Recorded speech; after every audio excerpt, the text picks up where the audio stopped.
adik-adik semua, bagaimana kabarnya hari ini? Baik, wah puji Tuhan. Hari ini kita bersyukur, kita masih boleh diberikan kesempatan untuk boleh beribadah, sekalipun secara online. Oke, kita mau sama-sama datang kepada Tuhan, kita naikkan pujian Bapa, Ku datang padamu.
Kita berdoa.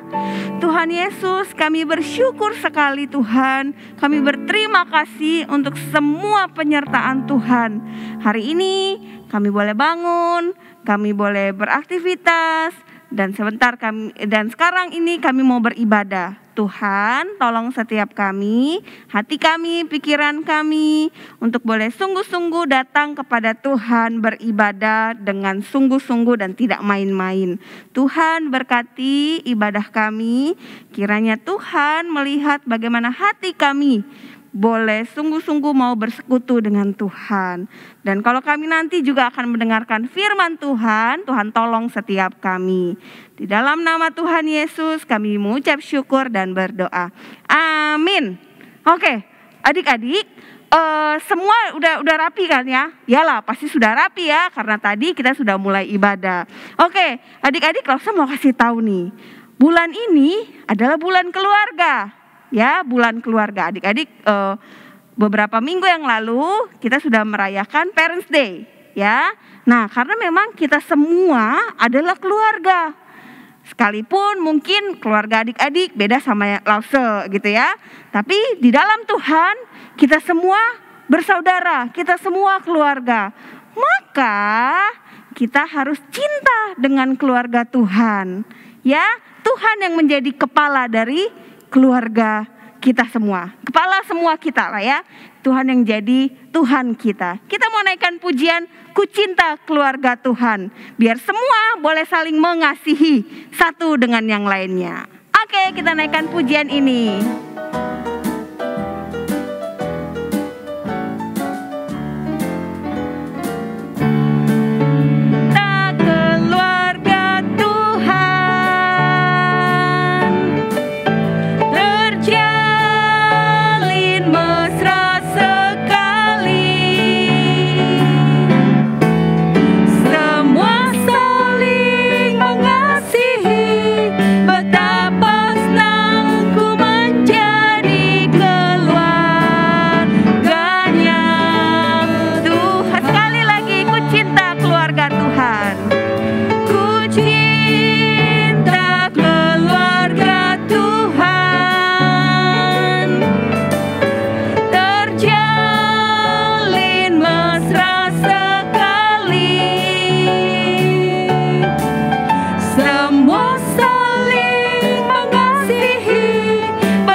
Menjadi keluarganya Tuhan, ya, kita senang kita berkeluarga di dalam Tuhan, ya, yang seperti yang tadi Lause bilang, sekalipun kita tidak bersama-sama keluarga satu dengan keluarga yang lain, tapi dalam Tuhan kita berkeluarga. Nah, tadi Lause sudah bilang ya, beberapa minggu yang lalu kita merayakan Parents Day. Di sana dikatakan, di Alkitab juga mencatat bahwa kita harus menghormati papa kita, menghormati mama kita. Bukan Lause yang suruh, tapi Alkitab yang catat. Alkitab yang mengajarkan setiap kita untuk menghormati. Seperti kita menghormati Tuhan. Ya, Lause ajak setiap kita untuk menaikkan satu pujian. Ini ayat firman Tuhan ya. Menghormati ayah dan ibu. Honor your father and your mother.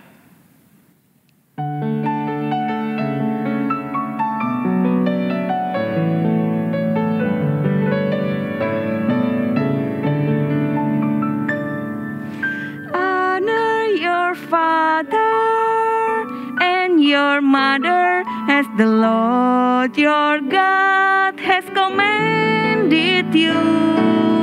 Honor your father and your mother as the Lord has commanded you,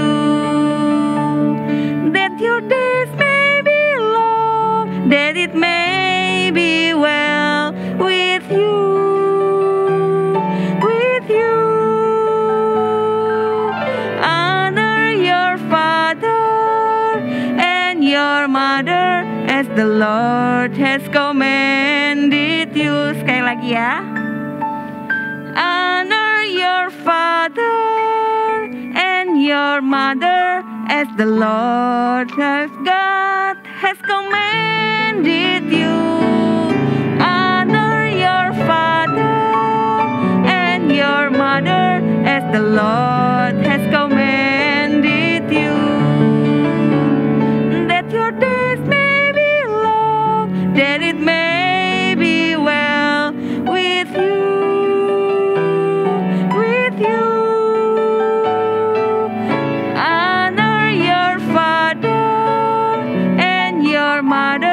As the Lord has commanded you.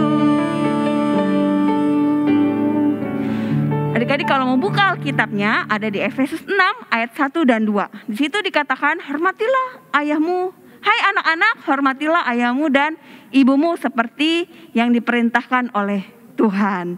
Oke, kita mau kembali naikkan pujian bahwa hanya di dalam Tuhan, hanya Kristus sendiri yang menebus dan menyelamatkan setiap kita. Hanya di dalam Tuhan. Kristuslah kekuatan kita. Kristuslah yang menyertai setiap kita. Dia memberikan semuanya bagi setiap kita. Kehidupan yang kekal di dalam Tuhan. Jadi adik-adik, kalau misalnya adik-adik bingung atau adik-adik sedih, adik-adik bisa berdoa kepada Tuhan. Serahkan semuanya kepada Tuhan. Ya, di dalam kebingungan, di dalam susah, dalam sedih, semuanya. Karena Kristuslah kekuatan kita. Oke, kita mau naikkan pujian In Christ Alone. Sebagai satu pengakuan bahwa hanya Kristus sendiri. Kekuatan dan terang bagi setiap kita. Ya, kita naikkan pujian ini. Pelan-pelan adik-adik mungkin yang lagu apa ini Lause, belum hafal, gak apa-apa, pelan-pelan ya. Kita naikkan pujian ini.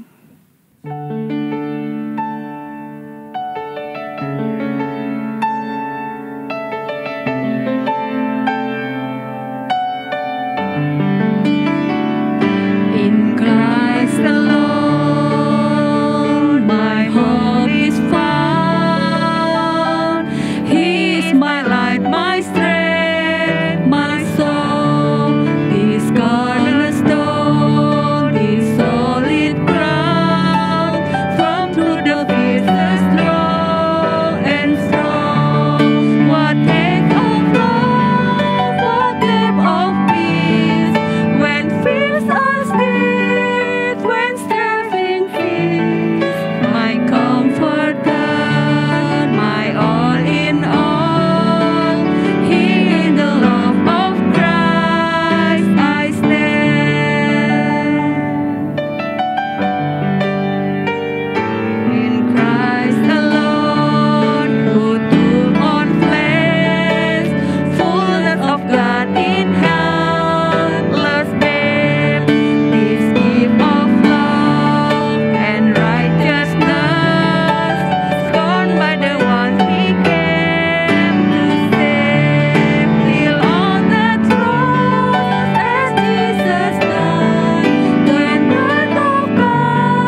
Karena Kristus mati di atas kayu salib menyelamatkan setiap kita. Lause-lause dan juga adik-adik semua. Oke, kita mau mengikrarkan pengakuan iman rasuli.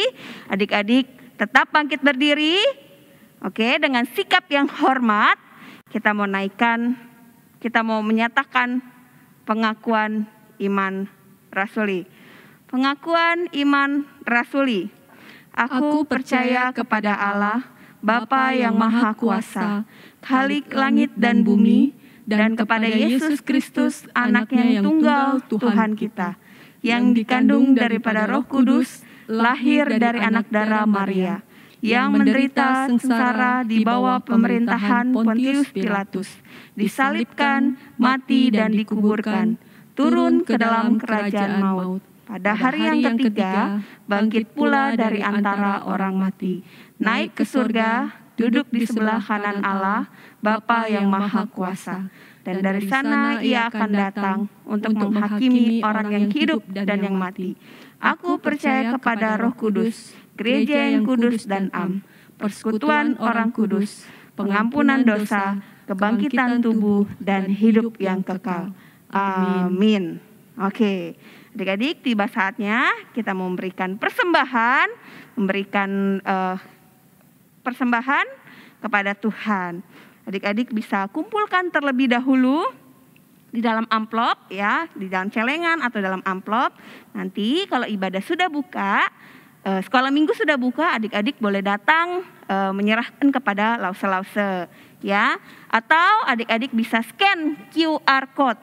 Nah, QR code-nya ada di layar. Adik-adik bisa minta bantuan papa mama atau orang-orang yang ada di rumah untuk bisa scan dan mentransfernya.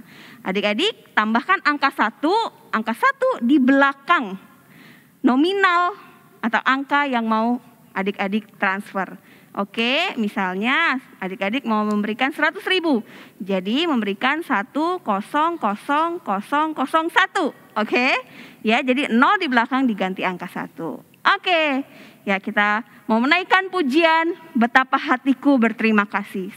Kita memberikan persembahan dan kita berterima kasih kepada Tuhan mengasihi kita.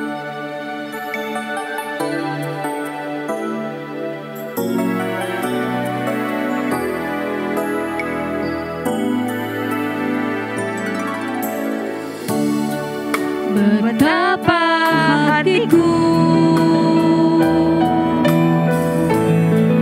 berterima kasih, Yesus, Kau mengasihiku, Kau memilikiku.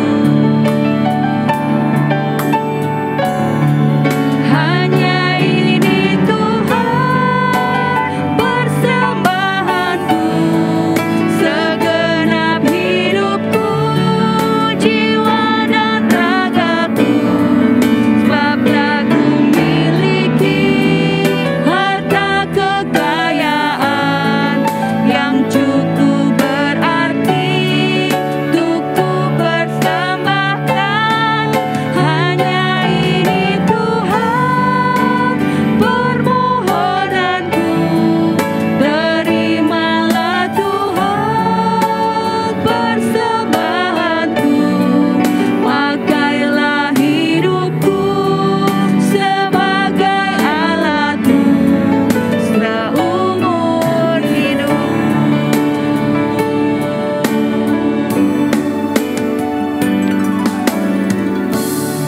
Kita mau berdoa. Tuhan Yesus, saat ini kami bersyukur untuk segala berkat yang Tuhan berikan. Kami mau persembahkan kepadamu Tuhan, apa yang kami punya, kami mau persembahkan kepada Tuhan.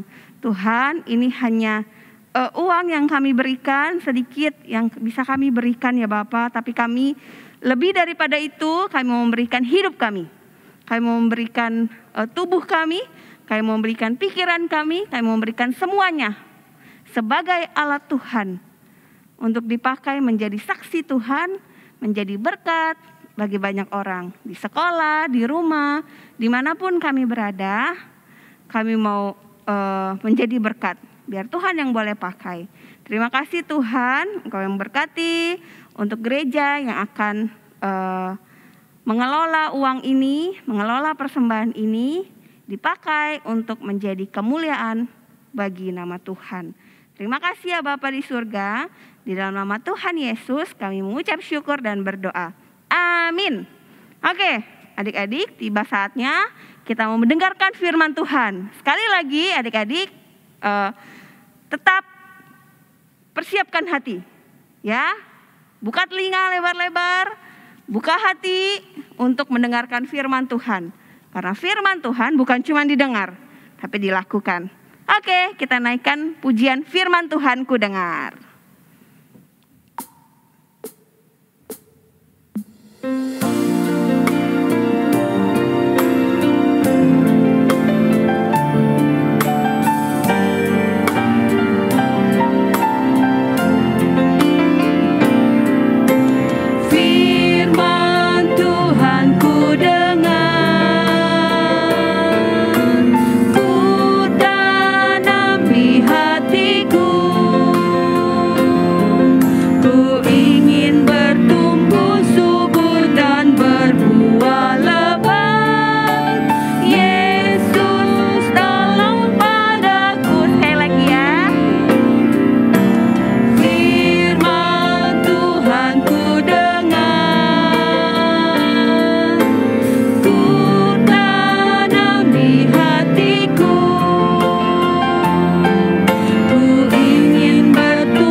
Duduk adik-adik, selamat mendengarkan firman Tuhan. Shalom adik-adik semua, senang sekali rasanya kita masih bisa mendengarkan firman Tuhan walaupun dalam kondisi online seperti ini, tetapi tidak menghalangi Lause dan adik-adik untuk bisa mendengarkan firman Tuhan dengan baik. Yuk kita duduk, kita dengar yang baik dan kita renungkan di dalam hati kita untuk mendengarkan kebenaran firman Tuhan. Sebelum kita dengerin firman Tuhan, kita berdoa terlebih dahulu ya. Yuk. Bapa kami di dalam surga, terima kasih Tuhan, kami bersyukur atas pimpinan dan penyertaan-Mu di dalam hidup kami. Sebentar kami akan mendengarkan firman Tuhan, biarlah Tuhan yang pimpin telinga kami supaya bisa mendengarkan dengan baik dan masuk ke dalam hati kami supaya kami bisa melakukannya di dalam kehidupan kami sehari-hari. Terima kasih Tuhan, biarlah dari awal sampai akhir firman Tuhan ini disebarkan hanya untuk kemuliaan nama Tuhan saja. Dalam nama Tuhan Yesus Kristus kami bersyukur dan berdoa. Amin.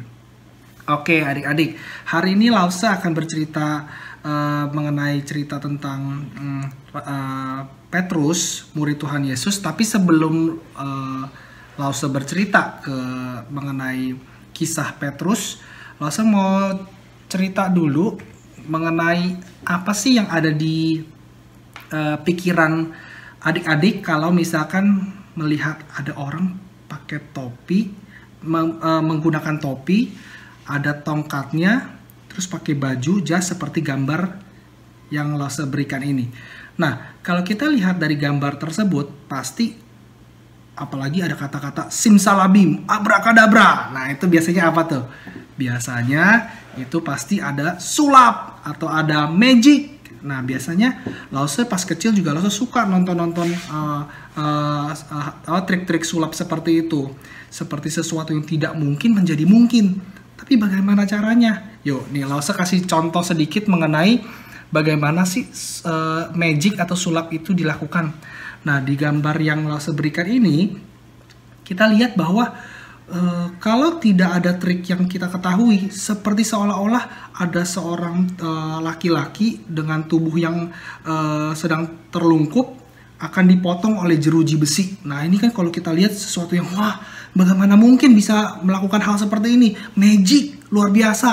Tapi yang perlu kita ketahui bahwa seluruh sulap, trik-trik sulap itu pasti punya tekniknya, pasti punya triknya. Jadi kalau kita tahu rahasianya, nah kalau kalian lihat di gambar tersebut, sebenarnya itu dua orang yang berbeda seolah-olah seperti satu orang. Coba perhatikan. Nah kalau kita tahu ternyata oh begitu toh triknya, seperti seolah-olah terbelah, ternyata nggak terbelah. Nah itulah trik sulap, pasti punya rahasianya, pasti punya misterinya. Pada saat kita ketahui, kita baru tahu, oh gitu toh selama ini trik sulapnya, saya baru tahu. Nah, contoh yang kedua, langsung kasih contoh lagi ya. Contoh yang kedua, kalau misalkan trik-trik sulap yang terjadi belakangan ini oleh para magician, ini kan seolah-olah di gambar ini kayak ditusuk dan wah menembus sampai perutnya. Wah, bagaimana dia bisa masih hidup? Nah, pada saat kalau kita lihat triknya lebih jeli lagi, ternyata di balik bajunya yang hitam itu ada yang menopang tubuh dia, dan ada seolah-olah ada tombak yang menusuk tubuhnya pesulap tersebut. Padahal kalau kita lihat rahasianya, ternyata itu adalah satu plat yang menopang badannya. Tapi kalau kita lihat dari tanpa adanya trik tersebut, seolah-olah dia sudah mati ditusuk. Nah inilah trik sulap. Kalian perlu tahu bahwa trik sulap itu pasti punya tidak ada magicnya, tapi pasti ada trik dan tekniknya. Nah Lause hari ini mau cerita tentang satu kisah di mana ada seorang Rasul Petrus, murid Tuhan Yesus, itu mengalami kejadian yang tidak mengenakan. Nah ceritanya itu dalam kondisi yang mencekam. Kita ketahui bahwa Raja Herodes Agripa itu sudah membunuh Rasul murid Yesus, yaitu bernama Yakobus. Nah Yakobus sendiri mati dibunuh oleh tentara Herodes Agripa dengan pedang. Nah jemaat mula-mula di zaman itu sangat sedih, sangat kehilangan, dan situasi saat itu sangat mencekam. Sehingga kondisi itu menyebabkan banyak jemaat takut, dan sehingga jemaat mula-mula tersebut banyak berkumpul di rumah-rumah untuk berdoa, untuk saling berbagi, saling menguatkan satu sama lain. Nah, karena para orang Yahudi sangat senang dengan dianiayanya dan ditangkapnya, bahkan dibunuhnya murid-murid Tuhan Yesus, akhirnya Raja Herodes Agripa juga mencari dan menangkap Rasul murid Tuhan Yesus, yaitu Petrus.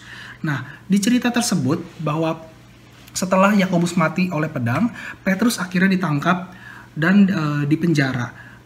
Hari itu adalah hari memperingati hari raya roti tidak beragi, di mana hari raya tersebut tentunya Raja Herodes ini mencari momen di mana setelah hari raya roti tidak beragi akan diadakan hari raya Paskah. Nah setelah itu rencananya Raja Herodes ini akan setelah menangkap Petrus, dan Petrus itu akan dibawa di hadapan orang-orang banyak, mungkin nanti akan dianiaya atau bahkan mungkin dibunuh.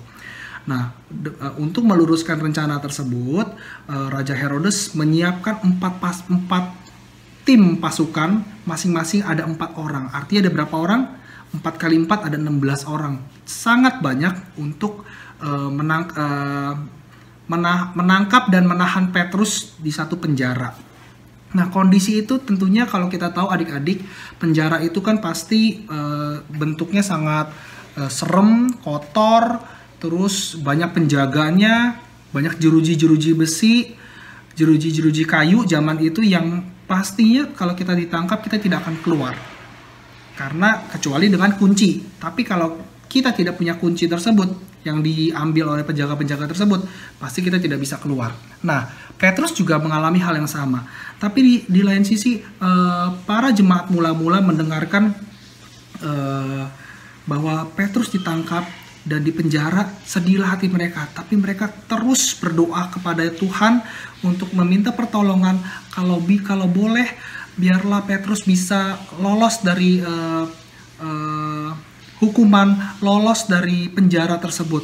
Dia terus berdoa. Nah, kehidupan jemaat mula-mula terus saling mendoakan satu sama lain. Begitu juga pada saat Petrus ditangkap.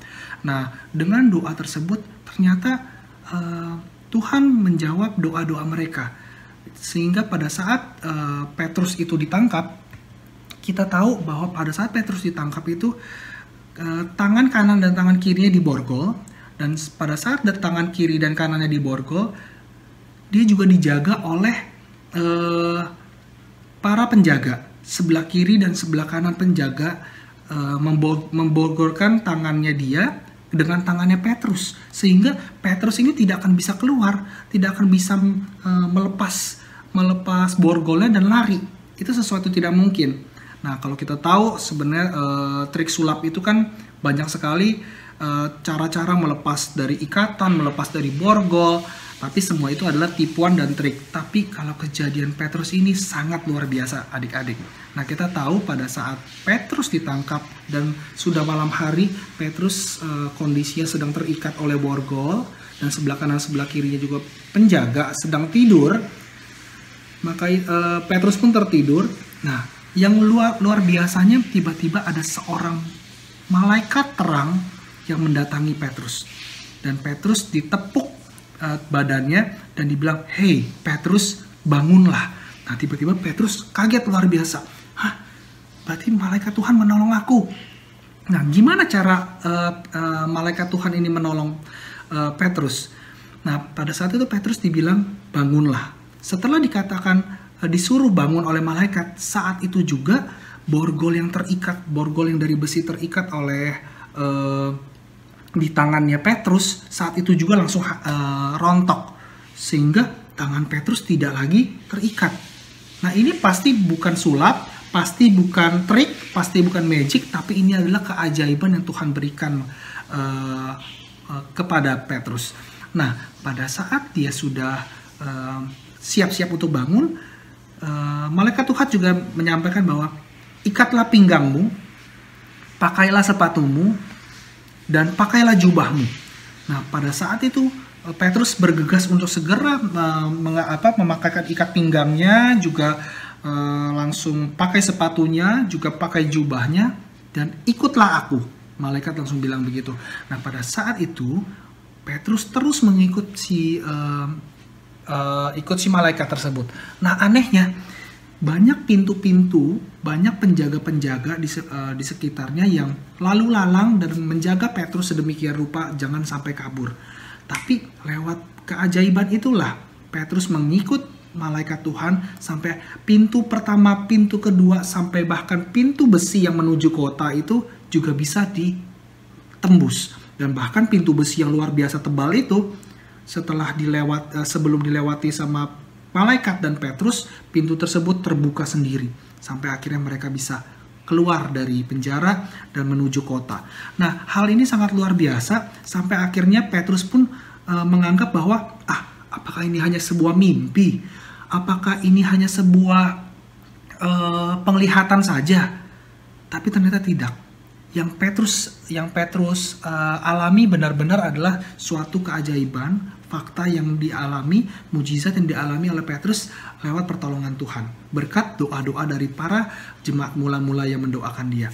Nah, pada saat dia sudah berada di ujung jalan, hilanglah malaikat tersebut, dan akhirnya Petrus tersadar, wah, ternyata aku benar-benar ditolong oleh Tuhan. Dia sangat bersyukur atas pertolongan Tuhan. Dia merasa bahwa dirinya sangat disayangi dan dilindungi oleh Tuhan. Setelah itu Petrus pergi ke rumah Maria, ibu Yohanes, dan di sana sedang ada para jemaat yang sedang berdoa, sedang berkumpul untuk saling menguatkan satu sama lain. Nah, pada saat itu Petrus lari ke rumah tersebut dan dia ketuk-ketuk pintunya. Tok tok tok tok tok. Tok tok tok. Ini aku, Petrus. Ini aku, cepat buka pintunya. Nah, ada di rumah tersebut hamba perempuan yang mendengarkan ketukan pintu tersebut akhirnya keluar. Pada saat dia bilang, "Buka cepat, ini aku, Petrus." Pada saat itu dia kenal suara ini. Ini kan suaranya Petrus. Nah, bukannya dia buka pintunya, malah dia langsung lari ke dalam rumah lagi, dan dia sampaikan kepada para jemaat mula-mula, para orang-orang percaya tersebut. Dia bilang, "Hei, aku mendengar suara Petrus. Aku mendengar suara Petrus di depan pintu. Bagaimana ini?" Nah, tentunya para jemaat itu terheran-heran. Dia bilang, mana mungkin, Petrus ini kan sedang dipenjara, Petrus ini sedang ditangkap, nggak mungkin dia bisa lolos. Kamu lagi mimpi ya? Apakah kamu mengigau? Nah, di Alkitab itu disampaikan bahwa mereka tidak percaya. Nah, sehingga pada saat itu Petrus makin kencang untuk ketuk-ketuk pintu dan berteriak untuk minta dibukakan pintu. Akhirnya si hamba perempuan itu membuka pintu dan kagetlah mereka semua bahwa benar-benar Petrus sudah diloloskan dari penjara, sudah diloloskan dari belenggu besi, borgol-borgol besi oleh pertolongan Tuhan. Nah, tentunya kita tahu bahwa tidak lepas dari doa-doa mereka orang percaya yang meminta agar Petrus bisa lolos dari penjara tersebut. Nah, kita percaya bahwa kekuatan doa begitu luar biasa adik-adik. Bahkan kita tahu bahwa sesuatu yang rasanya tidak mungkin, sesuatu yang mustahil, tapi Tuhan bisa lakukan. Nah, dari sini kita tahu bahwa setelah mereka bertemu sama Petrus, Petrus menceritakan seluruh cerita bagaimana kejadian terjadinya hal tersebut, mujizat tersebut bisa terjadi, dan mereka saling bersyukur, berdoa dan meminta Tuhan terus menguatkan dan memberikan mereka pertolongan. Nah, itu sangat menguatkan, tapi sukacita mereka juga ditekankan sama Petrus untuk tidak menyampaikan hal ini kepada banyak orang atau diam saja karena takut bahwa banyak prajurit-prajurit dari Raja Herodes ini mencari Petrus juga. Nah, dari sini pas kita ketahui dari penjagaan-penjagaan yang mengakibatkan lolosnya Petrus, akhirnya Raja Herodes marah luar biasa karena rencana dia gagal. Dia pengen menampilkan Petrus ini, tangkapan dia ini kepada para orang Yahudi, orang banyak. Tapi ternyata gagal, sehingga para pasukan yang menjaga Petrus malam itu dieksekusi mati. Nah, bayangkan bahwa ini adalah Raja Herodes yang sangat kejam, yang sangat bengis. Nah, dari sini kita tahu apa sih yang dapat kita dapatkan dari cerita ini. Nanti adik-adik boleh mendengarkan cerita ini dari Kisah Para Rasul 12 ayat 1 sampai 19. Itu mengisahkan mengenai Yakobus mati dan Petrus dilepaskan dari penjara. Nah, apa sih dari cerita tersebut yang bisa kita dapatkan adik-adik? Tentunya kita tahu bahwa doa itu adalah sesuatu yang sangat penting bagi anak-anak Tuhan. Kita tahu bahwa doa itu adalah nafas buat orang percaya. Nah, masa pengen tahu dari kalian, kalau dari kalian adik-adik, apakah doanya hanya doa yang doa pagi pas bangun, doa makan pagi, makan siang, makan malam, terus doa tidur. Jadi doa kamu sebatas hanya 5 kali doa. Apakah adik-adik hanya doa sebanyak 5 kali dalam satu hari, doa wajib? Atau ternyata kehidupan adik-adik, kehidupan doanya itu terus sering berkomunikasi, sering berbicara kepada Tuhan. Kalau misalkan lagi sedih, atau kalau misalkan lagi senang, atau kalau misalkan lagi marah, atau misalkan lagi frustasi, itu terus minta pertolongan Tuhan lewat doa. Nah, kita harus membuat kebiasaan bahwa doa itu juga sesuatu yang terus kita lakukan seperti nafas. Jadi anytime, anywhere kita bisa terus berdoa sama Tuhan. Dan Tuhan pasti mendengarkan dan Tuhan pasti akan terus menolong. Nah, kita juga biasakan dari cerita ini kita juga harapan Lause juga adik-adik mempunyai kebiasaan berdoa tidak hanya untuk diri kita sendiri. Biasanya kita doa untuk siapa? Biasanya doa untuk keluarga, doa juga untuk pekerjaan atau sekolah, doa juga untuk teman-teman. Tapi pernah nggak kita berdoa misalkan untuk bangsa dan negara kita, doa untuk orang-orang yang belum percaya, doa-doa untuk mereka yang juga mengabarkan Injil seperti rasul-rasul, murid-murid Tuhan Yesus, seperti misionari-misionari. Apakah kita pernah mendoakan mereka secara rutin.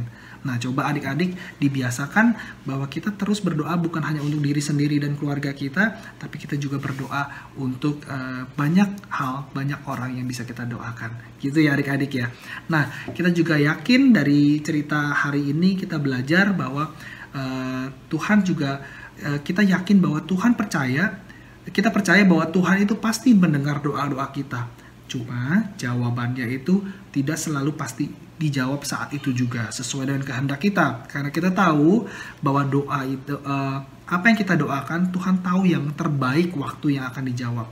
Misalkan bisa besok, bisa tahun depan, bisa juga tidak dijawab, atau bisa dijawab dengan hal yang lain. Nah, itu misteri yang Tuhan yang melampaui dari segala akal, sehingga kita tidak tahu apa yang Tuhan akan rencanakan. Tapi kita tahu bahwa rencana Tuhan adalah yang terbaik, adik-adik. Jadi kita percaya bahwa Tuhan pasti dengar doa kita dan Tuhan pasti akan memberikan yang terbaik buat kita. Dan kita yakin dan percaya, dan tentunya kita mengucap syukur atas kebaikan Tuhan jikalau doa-doa yang kita panjatkan, doa-doa yang kita mohonkan itu Tuhan kabulkan. Nah, dari sini kita belajar bahwa doa itu sesuatu yang sangat esensi, sesuatu yang sangat mendasar, sesuatu yang sangat penting. Dan Lausa harap bahwa setiap dari kita yang mungkin selama ini doanya 5 kali atau bahkan kurang, kita belajar bahwa doa itu seperti nafas. Doa itu sesuatu yang terus dilakukan seperti kapan saja, di mana saja kita bisa berdoa sama Tuhan. Seperti berbicara pada teman-teman kita. Nah, Tuhan pasti senang kita punya relasi yang dekat dengan Tuhan, yang intimate dengan Tuhan, dan biarlah hidup kita terus sesuai dengan kehendak dan menyenangkan hati Tuhan. Gitu ya adik-adik. Nah, dari cerita ini kita juga langsung mau challenge bahwa bagaimana kehidupan doa kalian di rumah selama ini. Apakah doanya doa yang udah formalitas lah, langsung aku tahu kalau dari pagi bangun langsung doa program, setelah itu mau makan pagi doanya pun sudah hafal di luar kepala. Tapi apakah setiap doa yang kamu lakukan itu benar-benar dari hati, rasa syukur kita bahwa Tuhan terima kasih atas pagi hari yang telah Engkau berikan, nafas yang Engkau boleh berikan kepadaku. Kalau kita doa dengan sungguh-sungguh, rasanya sangat dekat sama Tuhan, dan Tuhan pasti dengar, dan Tuhan pasti senang terhadap apa yang kita doakan dengan sungguh-sungguh. Gitu ya adik-adik ya, supaya biar kehidupan doa kita hari demi hari semakin meningkat dan semakin menyenangkan hati Tuhan. Yuk sekarang kita mau mendengarkan ayat hafalan. Kita mau membaca ayat hafalan dari Filipi 4 ayat 13. Kita baca sama-sama Filipi 4 ayat 13. 1, 2, 3. Segala perkara dapat kutanggung di dalam Dia yang memberi kekuatan kepadaku. Sekali lagi, Filipi 4 ayat 13. Segala perkara dapat kutanggung di dalam Dia yang memberi kekuatan kepadaku. Nah, sekian hari ini cerita dari Lausa Kenny. Lausa harap dari cerita ini kalian mendengarkan dan menjalankannya di dalam kehidupan kalian sehari-hari, bahwa doa itu adalah nafas bagi orang percaya. Oke adik-adik, sampai jumpa di kesempatan berikutnya. Tuhan Yesus memberkati. Kita doa dulu untuk doa selesai dari cerita firman Tuhan. Yuk kita berdoa.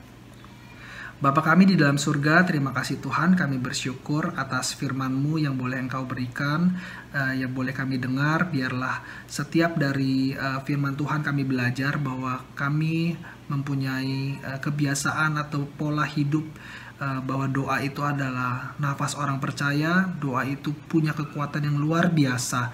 Dan kami percaya lewat cerita ini kami mau terus berdoa senantiasa, kapanpun dan dimanapun, tidak hanya terpaku pada satu kondisi tertentu. Biarlah iman kami terus bertumbuh di dalam Tuhan lewat doa, lewat pembacaan Alkitab, lewat kehidupan sesama anak-anak Tuhan, boleh menumbuhkan iman kami hari demi hari semakin baik di mata Tuhan. Terima kasih Tuhan atas firman-Mu. Kami serahkan acara ke depan ke dalam tangan-Mu. Di dalam nama Tuhan Yesus Kristus kami bersyukur dan berdoa. Amin. Oke, adik-adik terima kasih atas kesempatannya. Sampai jumpa di lain kesempatan. God bless you. Bye. Halo anak-anak. Lause senang sekali masih bisa bertemu dengan anak-anak meskipun lewat online. Nah, kita bersyukur hari ini kita sudah bisa mendengarkan firman Tuhan. Nah, biarlah firman Tuhan yang kalian dengar itu boleh menguatkan kalian, boleh menolong kalian juga untuk semakin kenal Tuhan. Nah, Lause akan memberikan pengumuman buat kita semua.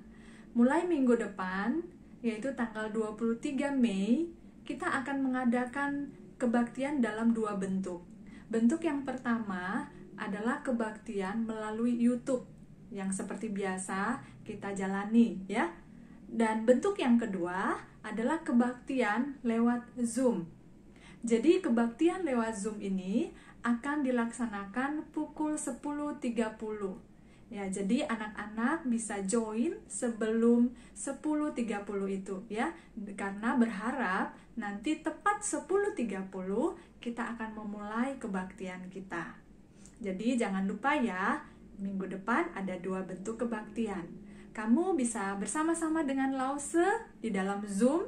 Kita akan kebaktian bersama, kita akan memuji Tuhan bersama, mendengarkan firman Tuhan bersama. Nah, jangan lupa untuk mempersiapkan hati kita semua ya untuk kebaktian minggu depan. Bagi anak-anak yang membutuhkan dukungan doa dari setiap Lause-Lause, bisa menghubungi Jemaat Care atau bisa menghubungi juga Lausenya secara langsung. Lause dengan senang hati akan mendoakan kalian, akan mendukung kalian. Mari kita menutup kebaktian pada hari ini. Kita menaikkan pujian Bapa terima kasih. Bapa terima kasih. Bapa terima kasih. Bapa di dalam surga, puji terima kasih. Amin. Tuhan Yesus, kami mengucap syukur karena Tuhan sudah menolong kami sepanjang 1 minggu yang lalu. Kami bisa beraktivitas, kami bisa sekolah, kami bisa melakukan segala hal di dalam rutinitas kami setiap hari. Terima kasih untuk pertolongan Tuhan. Dan terima kasih juga hari ini untuk firman Tuhan yang boleh kami dengar. Biarlah firman Tuhan ini boleh menguatkan kami, menolong kami lagi untuk semakin mengenal Tuhan di dalam hidup kami. Kami rindu Tuhan, kami bisa terus bertumbuh di dalam iman kami kepada Tuhan. Tuhan, 1 minggu ke depan kami akan liburan. Tuhan tolong kami, kalau kami berlibur di rumah, Tuhan biarlah kami bisa menikmati liburan kami meskipun kami hanya berlibur dari rumah. Bagi kami yang akan keluar, yang akan bepergian, Tuhan tolong kami supaya kami dijauhkan Tuhan dari virus ini, dan kami juga bisa menjadi saksi Tuhan dengan mengikuti protokol kesehatan yang sudah ditetapkan.